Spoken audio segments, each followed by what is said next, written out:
Coisas absurdas aconteceram. Você chegava em mercados para fazer uma compra e a cada momento que você entrava no mercado ou a cada gôndola que você passava, você tinha que esperar para pegar qualquer produto que fosse, porque ele tinha sido aumentado naquele momento. Eu pude viver isso, eu tinha um imóvel, a inflação foi tão absurda que eu tinha um salário bom, não tive condições de conseguir cumprir com tudo.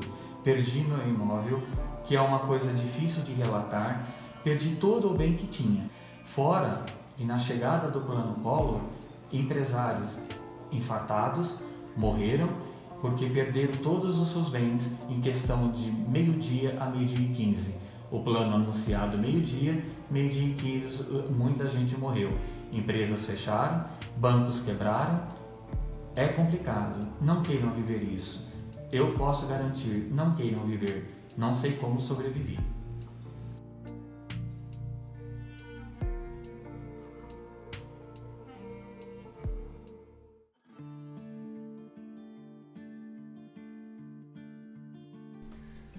Um conceito complexo como inflação não é tão fácil de entender. Às vezes você lê um livro e realmente faz todo sentido, mas será que é só isso? Hoje em dia, venezuelanos recebem seus salários todo meio-dia, com a esperança de, ao sair dos empregos, conseguir entrar em qualquer fila e comprar o primeiro produto que aparecer em sua frente. Afinal, qualquer minuto perdido seria o suficiente para que seu dinheiro não fosse capaz de comprar mais nada. Talvez seja um erro ver a inflação somente como palavras, como conceitos, como equações matemáticas. Talvez o erro mesmo seja não conseguir perceber que esse negócio chamado inflação está cada vez mais perto do que a gente imagina. Pessoas morrem todos os dias por conta disso. Péssima política monetária, corrupção, desespero, inflação. Um mundo onde ter um bom trabalho não importa mais, não é o suficiente para alimentar sua família. Esse é o mundo da hiperinflação, um mundo de sobrevivência. Esse vídeo tem o intuito de transformar um conceito carregado de tantos traumas em algo um pouco divertido. Traumas curam com o tempo, a inflação também.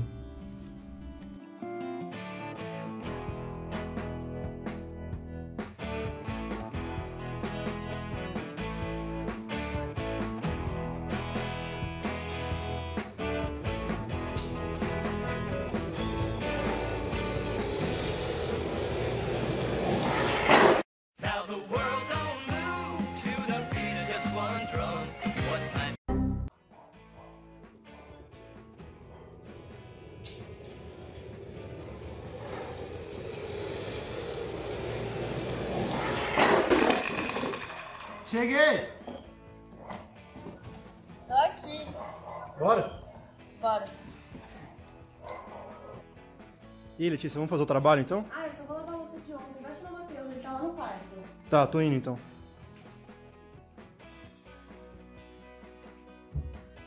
O que você tá fazendo, cara? Fazendo yoga. Calma Bom, aí que eu já vou lá. beleza. E aí, galera? Finalmente, cara, deu certo seu yoga lá? Tudo certo, velho. Esse tempo trabalho pra amanhã, hein? E agora? Gente, ele ferrou todo mundo na sexta-feira, né? Ele foi super exigente com os relatórios. Bom, pelo menos a gente estudou, né? É. O mínimo, né? Esse trabalho pra amanhã. É só de fazer qualquer coisa, o professor não vai perceber muito. Bora então. Pensa no roteiro aí. Vou fazer. Gente, mas até então, tipo, conceituar a inflação não é um problema. Até porque a inflação é um aumento contínuo e generalizado. Generalizado? É, generalizado dos preços. Tá certo. Mas também a gente não pode levar em consideração só o aumento de preço de alguns produtos, né? Porque, por exemplo, o tomate, se aumentar o preço dele, não necessariamente é inflação isso. Pode ter dado algum problema com a colheita.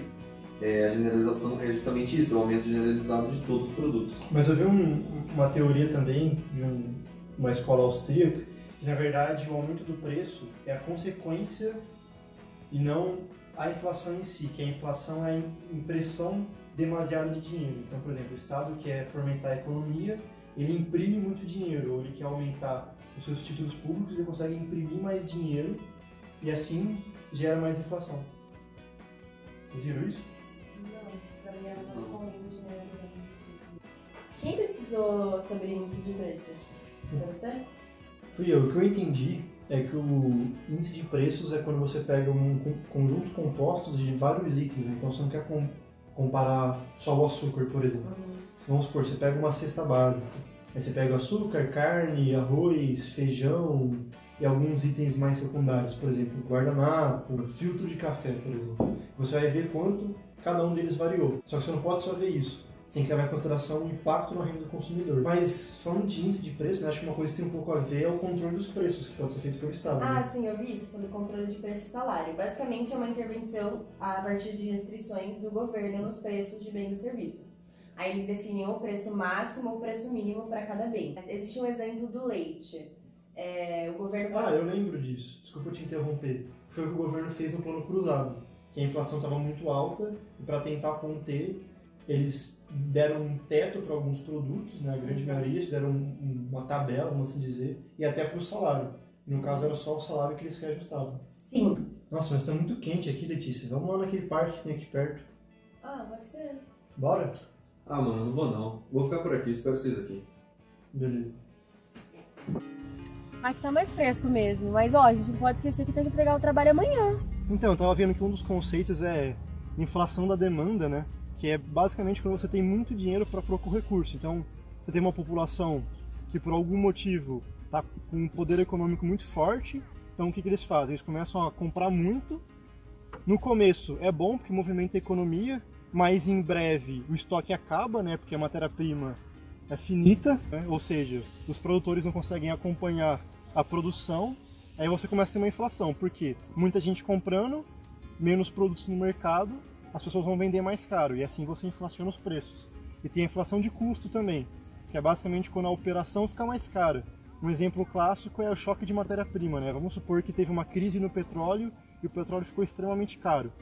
Se um país compra muito petróleo, a gasolina fica cara, como outros derivados do petróleo, e acaba inflacionando o sistema como um todo, né? Ainda tem o conceito da inflação inercial, né? Que, por exemplo, você tem uma padaria. Mesmo seus custos não terem aumentado, seja, vamos supor, a farinha, você já tenta antecipar essa inflação, porque você está tão acostumado a todo mês aumentar 10%, que você já aumenta o preço de venda, mesmo sem ter aumentado o seu custo, por causa da memória inflacionária que você tem. Ah tá, foi por isso que em 86 o governo congelou os preços, né? Fez o congelamento dos preços para desindexar a economia. Isso, porque se os preços não aumentam, as pessoas não têm esse receio de ter uma inflação mensal. Então eles conseguem manter os preços, desindexa a economia. E aí, vamos embora? A gente tem que fazer o trabalho para hoje ainda. Vamos aí. Então bora. E aí, vamos ver onde o Matheus tá? A gente acabou de chegar? Deve estar dormindo, certeza. Já olhou pra alguém e pensou, o que passa na cabeça dela? O que você tá fazendo? E aí, galera, tava estudando. Duvido, então fala o que você tá estudando. Então, sabe aquele conceito da inflação em relação dela com a Selic? Não, funciona da seguinte maneira. A Selic ela serve como uma ferramenta para controlar a inflação. Porque quando o governo ele aumenta o valor da Selic, ele está querendo dizer para a população que os preços, que o dinheiro está mais caro, que o investimento está mais caro, que o cheque especial está mais caro e que não é para eles comprar. E quando o governo ele diminui o valor da Selic, ele está querendo dizer para a população comprar mais. Poupar não compensa tanto. Então a população eles gastam mais e movimenta mais a economia. E sendo assim também aumenta a inflação.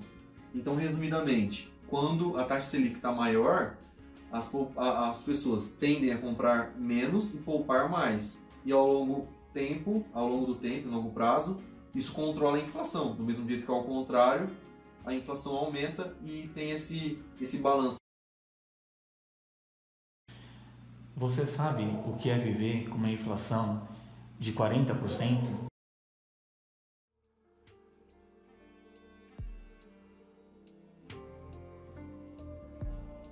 Espero nunca saber. Talvez seja estranho falar que 40% ao mês não é muito, mas seu pico foi 82% ao mês e 2.477 ao ano. A gente tenta achar que a economia é simples, que é apenas usufruir da nossa mão de obra em troca de salários e assim a economia gira. A empresa te paga e você compra o produto dela.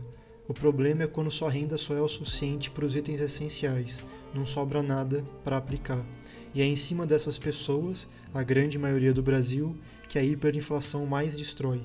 Em um mês sua renda pode comprar alguns produtos, no mês seguinte, metade disso. Não passou nem meio ano e você não consegue colocar um pão na mesa. Para nossa sorte, parece que o Brasil aprendeu um pouco. Como conter isso?